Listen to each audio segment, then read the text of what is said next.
नमस्कार, आपका स्वागत है। आज हम बात करेंगे 5 सपनों के बारे में जो हम नींद में देखते हैं। दोस्तों, हम कई प्रकार के सपने देखते हैं। उनमें से कुछ अच्छे होते हैं तो कुछ बुरे भी होते हैं।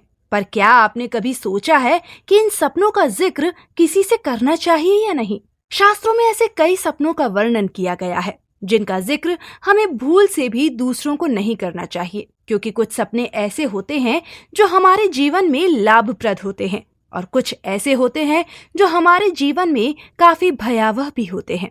जिन सपनों के बारे में हम बात करने जा रहे हैं उसका जिक्र न अपने परिवार से, न अपने दोस्तों से, न ही किसी रिश्तेदार से करना है। नहीं तो उन सपनों से मिलने वाला फल आपको कभी प्राप्त नहीं होगा। तो चलिए जान लेते हैं उन सपनों के बारे में जिनका जिक्र कभी किसी से नहीं करना चाहिए। पर उससे पहले अगर आपने हमारे चैनल को सब्सक्राइब नहीं किया है तो इसे सब्सक्राइब कर लीजिए। साथ ही वीडियो को लाइक करना ना भूलें। नंबर 1, भगवान के दर्शन करना।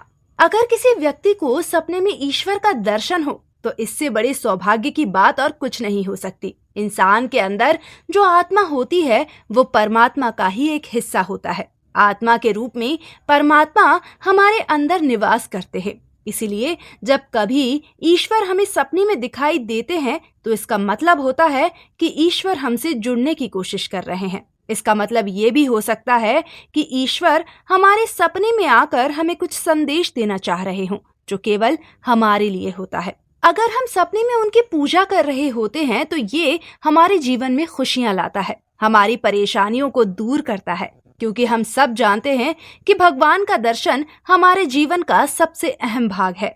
तो यह हमारे जीवन के लिए काफी लाभप्रद है, लेकिन हमें इसका जिक्र किसी से नहीं करना चाहिए। सपने में प्रकृति को देखना। अगर हम सपने में पेड़ पौधे, नदी, तालाब, सूर्य, चंद्रमा जैसी चीजों को देखते हैं तो ये हमारे जीवन में आने वाले अच्छे समय की ओर इशारा करते हैं। अगर आप अपने आप को सपनों में प्रकृति के नजदीक पाते हैं तो ये बहुत ही शुभ माना गया है। इससे ईश्वर की ओर संकेत माना गया है। इसलिए अपने सपने का जिक्र कभी किसी से नहीं करना चाहिए। नंबर 3, अगर हम सपने में अर्थी देख लें। लोगों, आपने सुना ही होगा कि अगर सपने में किसी की अर्थी देखी जाए तो वो हमारे जीवन के लिए शुभ होती है। सपने में लाश को शमशान घाट ले जाते हुए देखना एक प्रकार का शुभ संकेत माना जाता है।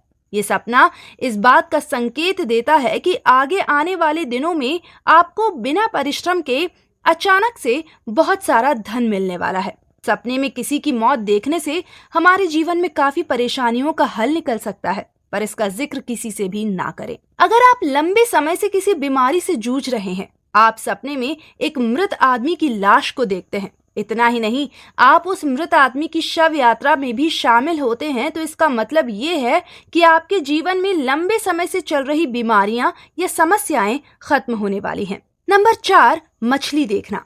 अब बात करते हैं चौथे सपने की। अगर हम सपने में मछली से संबंधित कोई भी चीज देखते हैं तो इससे हमें धन की प्राप्ति होती है। बस हमें ये याद रखना है कि हमें अपने सपने का जिक्र किसी से नहीं करना। यदि अपने सपने में व्यक्ति को रंग बिरंगी छोटी मछलियां दिखाई दे रही हैं तो ये बहुत ही शुभ संकेत है। सपने में मछली देवत्व और श्रेष्ठता का प्रतीक है। साथ ही ऐसे सपने बताते हैं कि व्यक्ति का जीवन बहुत ही सफल है और भविष्य में उसे किसी भी परेशानी का सामना नहीं करना होगा।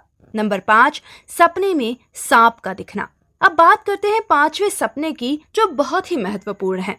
शास्त्रों के अनुसार सपने में सांप देखना बहुत शुभ माना जाता है। इससे हमें व्यापार में हर एक चीज में बहुत फायदा होता है। हमारे जीवन में खुशियों की बौछार आती है। लोग सांप देखकर डर जाते हैं, लेकिन सपने में देखा गया सांप हमारे लिए लाभकारी होता है।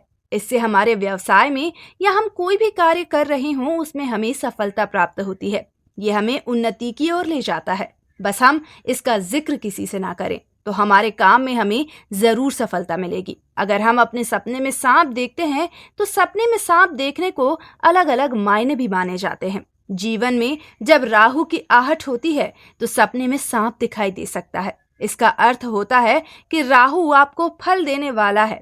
यह किसी के लिए शुभ और किसी के लिए अशुभ भी हो सकता है। तो दोस्तों, ऐसे ही वीडियोस के साथ हम फिर से हाजिर होंगे। तब तक के लिए नमस्कार। दोस्तों, ये थे 5 सपने जिनका जिक्र आप किसी से भी ना करें। अगर वीडियो की जानकारी पसंद आई हो तो वीडियो को लाइक जरूर करें। कमेंट में जय माँ लक्ष्मी अवश्य लिखें। साथ ही चैनल को सब्सक्राइब जरूर करें। धन्यवाद।